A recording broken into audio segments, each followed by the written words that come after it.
Leksjon 1. Naturskjønne cruise. Båtcruise langs kysten av British Columbia og Alaska er spesielt imponerende. Ja, naturen må være fantastisk. Jeg vil gjerne se disse synspunktene. Absolutt. Fjellene og havet skaper et så vakkert bakteppe. Har du vært på et av disse cruisene før? Ja, jeg tok en i fjor sommer, og det var en uforglemmelig opplevelse. Det høres fantastisk ut. Hva var favorittdelen av cruiset? Jeg elsket å se dyreliv. Vi så hval og sjøløver. Oao? Det må ha vært utrolig. Det var det virkelig. La oss vurdere å dra på et cruise sammen en dag. Leksjon 2. Hjemmebardrømmer. Har du noen gang tenkt på å sette opp en hjemmebar? Ja, det høres ut som et morsomt prosjekt. Du kan gå inn i medisin, ikke sant? Ekte? Jeg kunne vært lege eller sykepleier, men en hjemmebar høres mer spennende ut for nå. Det gjør det virkelig. Tenk deg å blande cocktailet og være vert for venner. Nøyaktig. Jeg vil kanskje til og med bli kirurg en dag og operere. Bare tenk på ferdighetene du trenger for det. Men for nå, la oss fokusere på cocktailet. Høyre. Jeg kan begynne med noen klassiske oppskrifter og så bli kreativ. Det er en god idé. Du kan til og med tematisere drinkene dine for forskjellige anledninger. Ja. En tropisk kveld eller en klassisk cocktailkveld ville vært morsomt. Leksjon 3. Å samle popularitet. Små grupper mennesker som møtes i private hjem blir svært populære i disse dager. Ja, disse samlingene kan være så mye mer intime enn store selskaper. Nøyaktig. De gir mulighet for dypere samtaler og forbindelser. Tror du det handler mer om atmosfæren eller menneskene? Jeg synes det er litt av begge deler. En behagelig setting kan skape en hyggelig stemning. Definitivt. Jeg elsker når folk tar med mat eller drikke for å dele. Det føles mer samarbeidende, og alle får bidra.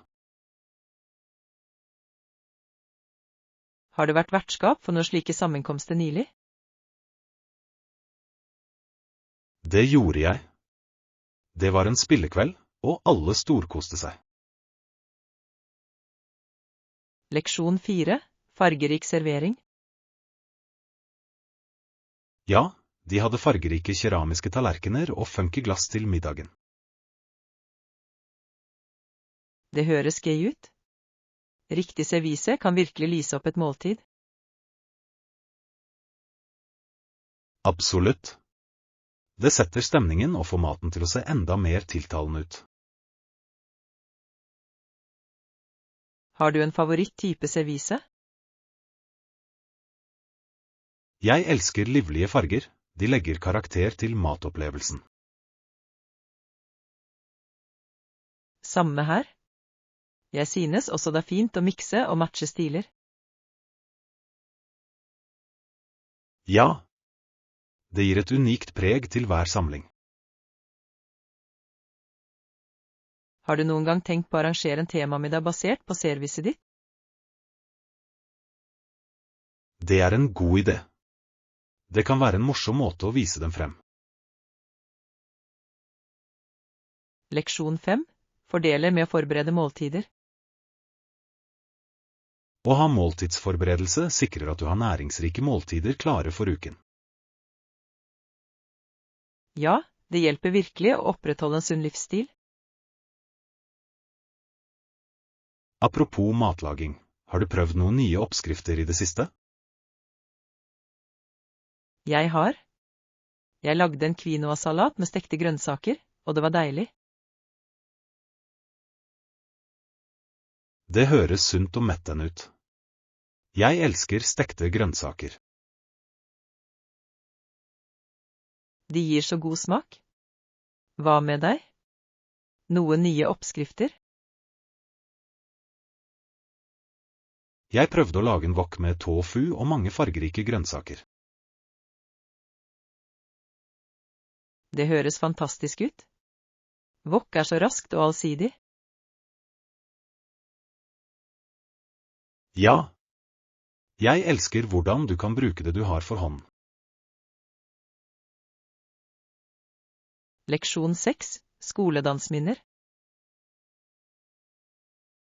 Akkurat som lærerne kan jeg ikke la være å le av minnene fra min første skoledans. Og jeg håper min var like minneverdig. Hva husker du mest av det? Jeg husker at jeg var så nervøs, men også spent på å danse med vennene mine. Jeg følte det samme. Forventningen var både spennende og skremmende. Hvilken sang danset du til? Jeg tror det var noe populært på den tiden. Alle sang med. De øyeblikkene var så spesielle. Det føltes som en overgangsrite. Definitivt. Jeg håper å skape enda flere morsomme minner ved fremtidige arrangementer. Jeg også. La oss planlegge å delta på flere danser og nyte disse opplevelsene. Leksjon 7. Handleplaner for dagligvarer. Nei, ikke ennå. Jeg må kjøpe noen dagligvarer. Vil du bli med meg? Sikker? Jeg vil gjerne hjelpe deg med å velge ferske råvarer. Stor. Jeg pleier å gå til det lokale markedet for frisk frukt og grønnsaker. Det er fint. Det er alltid bedre å få lokale råvarer. Nøyaktig. Dessuten er det hyggelig å støtte lokale bønder. Har du en liste klar, eller skal vi vinge den? Jeg har en grov idé, men jeg er åpen for forslag. La oss se hva som ser bra ut på markedet. Høres ut som en plan. Det blir gøy å handle sammen. Leksjon 8. Temperaturkontroll. Er det en spesifikk innstilling for kjøling på kontrollpanelet nær termostaten? Ja, det bør være muligheter for både oppvarming og kjøling. Det er godt å vite. Jeg vil sørge for at det er behagelig her. Absolutt. Justering av temperaturen kan virkelig endre atmosfæren. Har du brukt en smart termostat før? Ja, de er flotte. De kan lære preferansene dine og justere automatisk. Det høres praktisk ut. Jeg må se på å få en. Det er definitivt verdt det for energisparing og komfort. La oss sjekke ut noen alternativer sammen. Leksjon 9. Fortellerferdigheter. Jeg husker jeg så på en historieforteller som skulle spille ut historiene hans. Det høres underholdende ut. Engasjerte han publikum godt? Ja. Han var veldig animert og ropte ut ordre som om han var med i historien. Det er imponerende. Det må ha gjort historiene levende. Det gjorde det virkelig. Jeg ble betatt av energien og uttrykkene hans. Har du noen gang prøvd historiefortelling som det? Det har jeg ikke, men jeg vil gjerne prøve det. Jeg tror du vil være flink til det. Du har en levende fantasi. Takk. La oss øve på historiefortelling sammen en gang. Leksjon 10. Handlevaner for dagligvarer. Pleier du å handle dagligvarer i helgene? Ja, jeg synes det er mindre overfylt enn i løpet av uken. Det er et smart valg. Jeg foretrekker å handle når det er roligere også. Nøyaktig. Det gjør opplevelsen morsommere. Har du en favorittbutikk du liker å gå til? Jeg elsker det lokale markedet, de har de ferskeste råvarene. Jeg er enig. Å støtte lokale bedrifter er alltid en god idé. Dessuten har de ofte unike varer de ikke finner i store butikker. La oss legge en plan for å besøke markedet sammen snart. Leksjon 11. Kunstneriske minner.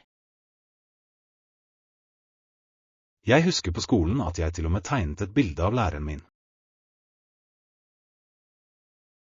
Det er søtt. Hvordan reagerte læreren din på tegningen din? Jeg tok bildet med meg hjem, og mamma syntes det var fantastisk. Det er herlig. Det er flott å ha støttende familiemedlemmer. Ja. Det oppmuntret meg til å fortsette å tegne og utforske kreativiteten min. Kunst kan virkelig hjelpe å uttrykke følelser og tanker. Nøyaktig. Jeg liker fortsatt å tegne og male den dag i dag. Det er fantastisk. Vi burde ha en kunstdag sammen en gang. Det vil jeg gjerne. La oss få frem våre kreative sider. Leksjon 12. Fyrverkeri og mat. Du bør se noe av fyrverkeriet som går av under festivalen. Og, jeg kan bare forestille meg. Hvilke farger bruker de? Det er mange forskjellige farger, og de lyser opp himmelen vakkert. Det høres fantastisk ut. Å se fyrverkeri mens du nyter gresk mat må være fantastisk. Absolutt. Kombinasjonen gir en perfekt kveld.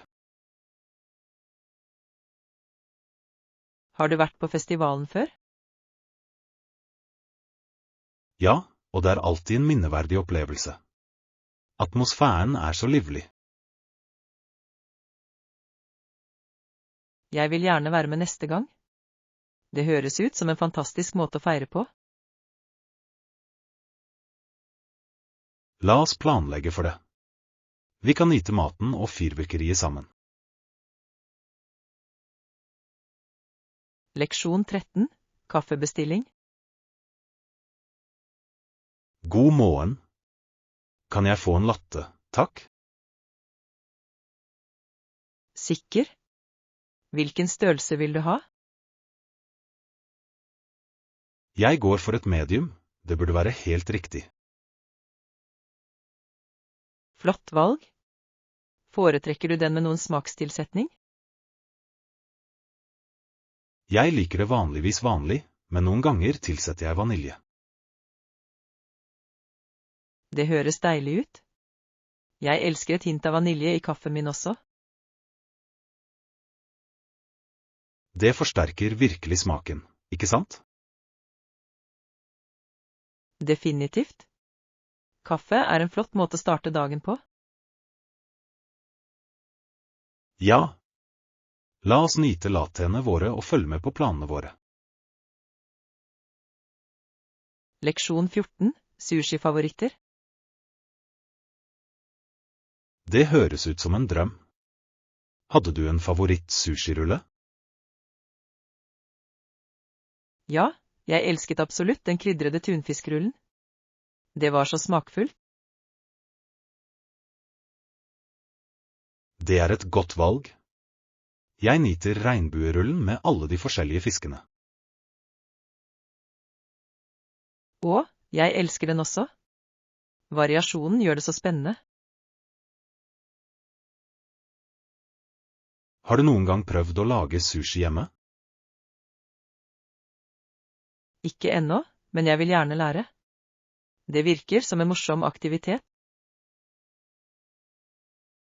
Det er det. Vi burde ha en sushikveld sammen. Det høres ut som en eksplosjon. La oss planlegge det snart. Jeg gleder meg til å smake på kreasjonene våre. Leksjon 15, karriereambisjoner. En karriere innen markedsføring eller kanskje entreprenørskap høres tiltalende ut. Det er flott. Begge felt gir store muligheter for kreativitet. Ja. Jeg er spent på potensialet til å innovere og lede prosjekter. Har du tenkt på hvilken du foretrekker? Jeg lener meg til entreprenørskap. Jeg elsker ideen om å starte min egen bedrift. Det er ambisiøst. Hva slags virksomhet vil du starte? Jeg er ikke sikker ennå, men jeg vil at det skal fokusere på bærekraft. Det er en fantastisk idé. Verden trenger flere bærekraftige alternativer. Nøyaktig. La oss brainstorme ideer sammen en gang. Leksjon 16, gamle ruiner. Har du noen gang besøkt noen gamle ruiner? Ja, det har jeg. Jeg dro til noen i Hellas, og de var utrolige. Det høres fantastisk ut. Historien må ha vært så fascinerende. Det var det virkelig. Å vandre blant ruinene føltes som å gå tilbake i tid. Jeg kan bare forestille meg. Jeg vil gjerne se disse historiske stedene selv. Du bør definitivt gå. Historiene bak dem er fengslende. Jeg vil også lære mer om kulturen og historien. Det er en fin måte å få kontakt med fortiden. La oss planlegge en tur sammen en dag. Det vil jeg gjerne. Å utforske eldgamle steder høres ut som et eventyr. Leksjon 17, komfortable valg. Den var overraskende komfortabel, og den elegante designen var imponerende. Det er flott å høre. Komfort er så viktig når du velger møbler. Absolutt. Jeg vil at rommet mitt skal være både stilig og koselig. Har du funnet noen spesifikke stikker du virkelig liker? Ja, jeg fant en nydelig sofa som passer perfekt i stuen min. Det høres deilig ut. En god sofa kan virkelig forvandle et rom. Det gjør det virkelig. Jeg kan allerede forestille meg å ha venner over for å slappe av. Det er den beste delen. En komfortabel plass oppmuntrer til sosialt samvær. La oss gå på shopping sammen. Jeg vil gjerne ha din mening om noen ting. Leksjon 18, kursets varighet. Programmet varer vanligvis rundt 3 måneder, vanligvis med ukentlige økter. Det høres overkommelig ut. Hvor ofte møtes dere til undervisning? Vi møtes hver lørdag, noe som gir oss tid til å trene i løpet av uken. Det er flott. Det gir mulighet for konsekvent læring og forbedring. Nøyaktig. Jeg har funnet ut at regelmessig trening virkelig hjelper meg å forstå materialet. Jeg er enig. Føler du deg forberedt på den endelige vurderingen? Jeg tror det. Den praktiske erfaringen har vært veldig verdifull. Det er fantastisk. Jeg er sikker på at du vil gjøre det bra. Takk. Jeg skal fortelle deg hvordan det går. Leksjon 19, dessertoppdagelse. Høres deilig ut. Hvor kan jeg finne det? Det er en populær dessertbutikk i nærheten av parken som har fantastiske godbiter. Det høres ut som et perfekt sted å kose seg. Hva spesialiserer de seg på? De er kjent for sine kaker og bakverk, spesielt sjokolademoussen. Jeg elsker sjokolademousse. Jeg må prøve det når vi går. Du vil ikke bli skuffet? De har også en rekke unike smaker. Jeg er spent. La oss planlegge et besøk denne helgen. Flott idé. Det blir en herlig godbit etter helgeplanene våre. Absolutt. Dessert er alltid et godt valg. Leksjon 20, sparsomme skatter. Ja, jeg elsker å jakte på unike stykker. Bruksbutikker er mine favorittsteder. Det er kjempebra. Du kan finne slike interessante varer i bruktbutikker. Nøyaktig. Det er som en skattejakt hver gang du går. Har du noen favorittfunn fra sparsommelige eventyr?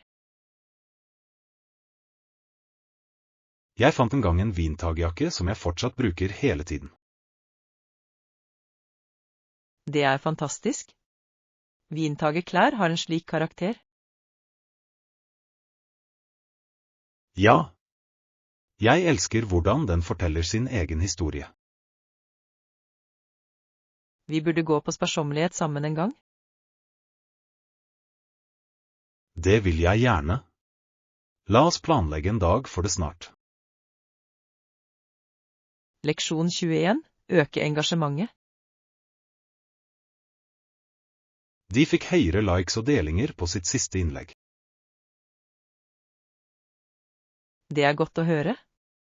Har vi implementert noen nye strategier? Ja, vi prøvde å bruke mer engasjerende bilder og interaktivt innhold. De hjelper definitivt. Det er viktig å holde publikum interessert. Nøyaktig. Vi bør analysere hva som fungerte best for å gjenskape denne suksessen. La oss også se på tilbakemeldinger for å se hva publikum ønsker mer av. Flott idé. Å forstå deres preferanser vil hjelpe oss å vokse. Jeg er spent på å se hvordan engasjementet vårt blir bedre. Jeg også. La oss fortsette å flytte våre kreative grenser. Leksjon 22, komme tilbake på sporet. Jeg har slappet av i det siste, men jeg vil tilbake på sporet. Det er flott å høre. Hva tror du holder deg tilbake? Jeg tror det bare er mangel på motivasjon og rutine i det siste. Det kan jeg forstå. Noen ganger kommer livet i veien. Nøyaktig. Jeg må finne måte å gjenopplive lidenskapen min for målene mine. Kanskje det kan hjelpe å sette små, oppnåelige mål? Det er en god idé. Det ville få ting til å føles mindre overveldende. Ja. Å feire de små seirene kan også øke selvtilliten din.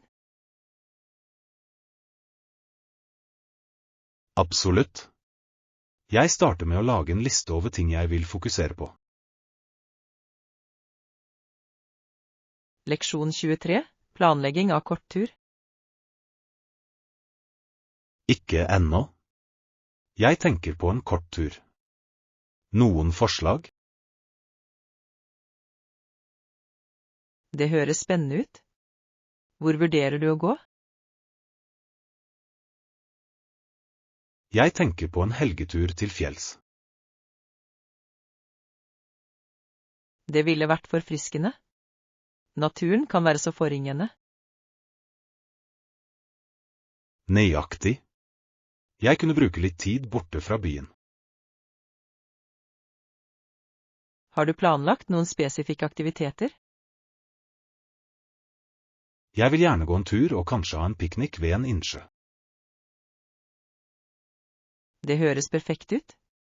Jeg vedder på at utsikten vil være fantastisk. Jeg håper det. La oss se opp noen stier og steder å sjekke ut.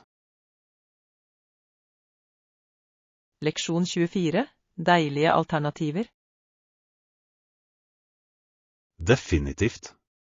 Du kan prøve veggievårruller eller frityrstekt tofu med peanøttsaus.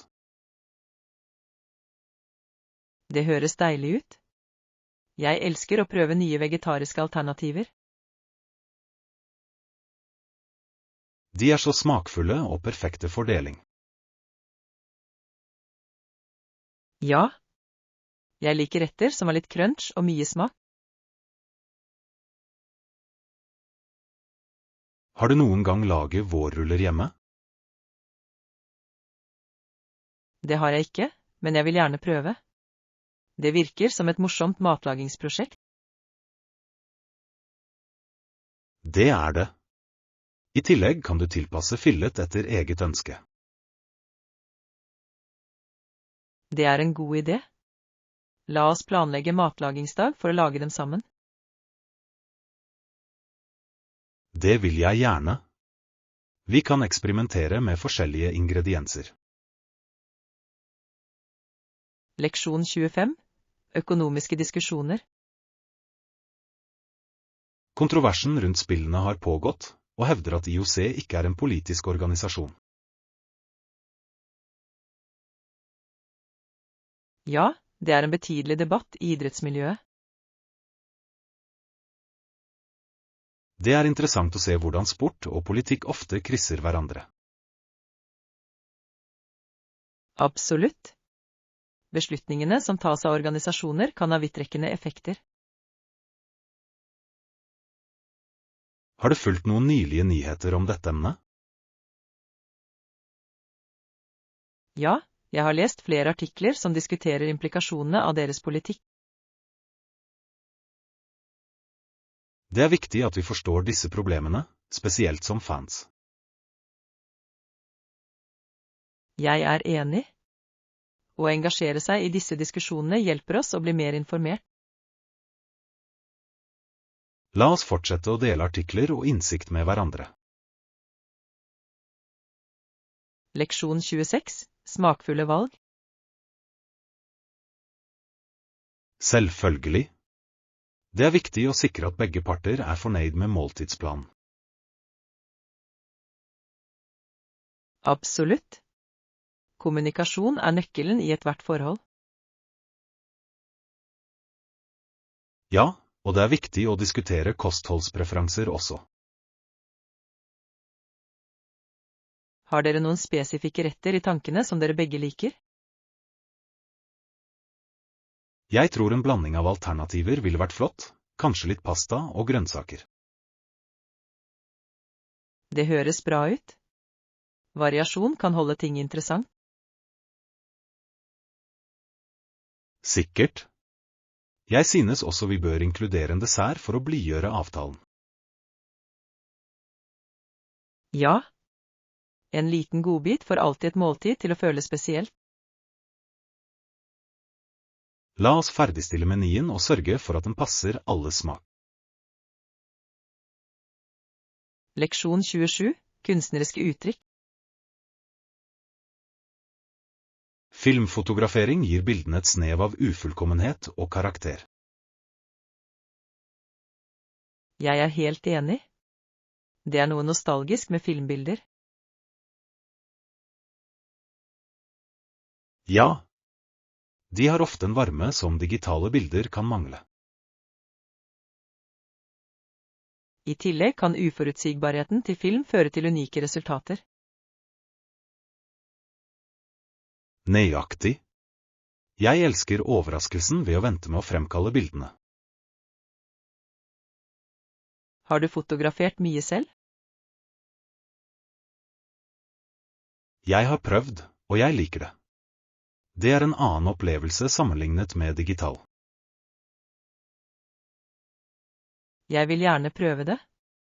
Det er en kunst å fange øyeblikket på film. La oss planlegge en fototur sammen. Leksjon 28. Sunne valg. Jeg prøver å kutte ned på sukkerholdige snacks og inkludere mer frukt og grønnsaker i måltidene mine. Det er et flott mål. Det er så viktig for å opprettholde energinivået. Nøyaktig. Jeg føler meg bedre når jeg spiser sunnere alternativer. Har du funnet noen favorittfrukter eller grønnsaker å inkludere? Jeg har hatt mye glede av bær og bladgrønt. Det er utmerkede valg. De er både næringsrike og allsidige. Ja. Jeg kan legge dem til smoothies eller salater. La oss dele noen oppskrifter som fokuserer på frukt og grønnsaker. Det vil jeg gjerne.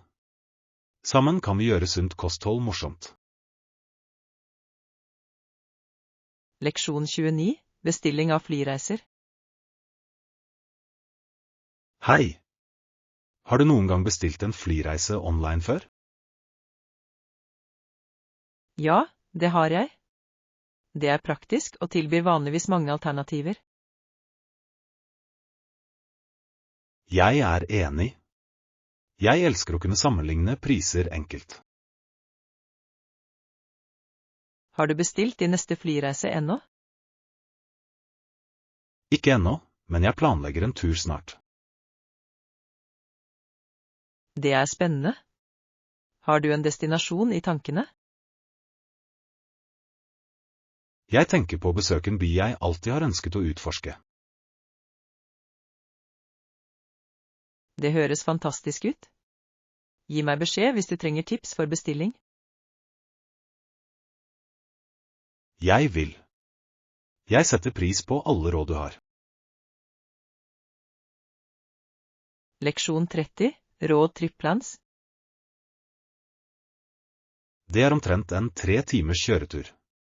Skal vi reise tidlig om morgenen? Ja, det ville vært en god idé. Vi kan unngå trafikk på den måten. Nøyaktig. I tillegg kan vi nyte naturen under kjøreturen. Jeg elsker bilturer. De er en fin måte å se nye steder på. Jeg også. Har du noen favorittsnacks du liker å ta med? Jeg pleier å pakke med meg noen sunne snacks som nøtter og frukt. Det er smart. Jeg pleier å gå for chips og godteri, men jeg burde være sunnere. Alt handler om balanse. En blanding av begge kan gjøre reisen hyggelig. La oss planlegge snacks og spilleliste for turen. Leksjon 31. Læringsreise. Hva med deg? Jeg nyter reisen med å lære nye akkorder på gitaren. Samme her. Det er utfordrende, men så givende når du endelig får det til. Nøyaktig. Hver akkord føles som en liten seier. Har du lært noen sanger du virkelig liker å spille? Ja, jeg har øvd på Let it be, og det går fint. Det er en vakker sang. Jeg vil gjerne høre deg spille den en dag. Jeg deler gjerne. Å spille for noen andre er en stor motivasjon. Sikkert. Det er fint å ha noen å dele fremgangen din med. La oss fortsette å oppmuntre hverandre mens vi lærer. Leksjon 32. Hagesalgsfunn. Kan du tro at du kan finne en bok for bare $1 på et hagesalg? Det er utrolig. Det er en tyveri sammenlignet med $20 eller $30 i en butikk. Nøyaktig. Jeg elsker å oppdage skjulte perler på hagesalg. Jeg også. Det er noe spennende med å finne gode tilbud. Fant du noe interessant nylig? Ja, jeg fikk en Vintage kokebok som jeg gleder meg til å prøve ut. Det høres fantastisk ut. Jeg elsker Vintage kokebøker, de har ofte unike oppskrifter. Det gjør de virkelig. I tillegg kommer de med en følelse av nostalgi. La oss planlegge et hagesalgeventyr sammen snart. Leksjon 33. Dickens. Innflytelse. Visste du at Dickens var kjent som en offentlig foredragsholder? Virkelig. Jeg har hørt store folkemengder samlet seg for å høre opplesningene hans. Ja, hans evne til å engasjere publikum var bemerkelsesverdig. Det er fascinerende hvordan han kunne bringe historiene sine til live personlig. Absolutt. Karakterene hans er så levende, det må ha vært fengslende. Har du lest noen av verkene hans? Ja, jeg har lest A Tale of Two Cities, og jeg elsket den. Det er en klassiker. Historiefortellingen hans er tidløs. La oss diskutere flere av verkene hans neste gang vi møtes. Leksjon 34. Musikalsk begynnelse. Visste du at han begynte å komponere musikk før 5-årsdagen sin? Det er imponerende. Det er utrolig hvordan talent kan vise seg så tidlig. Det er det virkelig. Da han kom i tenårene, var han allerede et vidunderbarn. Jeg lurer på hva slags musikk han komponerte i så ung alder. Sikkert enkle melodier, men det må ha vært fullt av kreativitet. Det er inspirerende å tenke på hvordan lidenskap kan utvikle seg fra en ung alder. Ja. Tidlig eksponering for musikk kan forme en persons liv.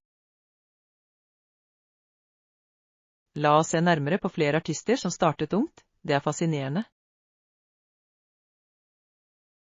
Absolutt.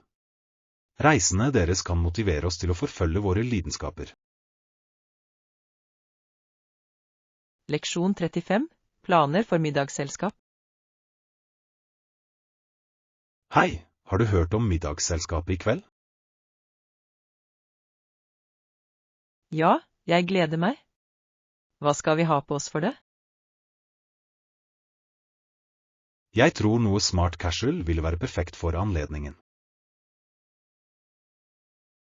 Det gir mening. Det er fint å se bra ut uten å være for formell. Nøyaktig. Vi bør også ta med en liten gave til verten. God idé. En flaske vin eller en dessert ville vært deilig. Ja. La oss bestemme oss for det før vi drar ut. Jeg kan ikke vente. Det er alltid gøy å komme i kontakt med venner over god mat. Absolutt. La oss nyte kvelden og få mest mulig ut av den.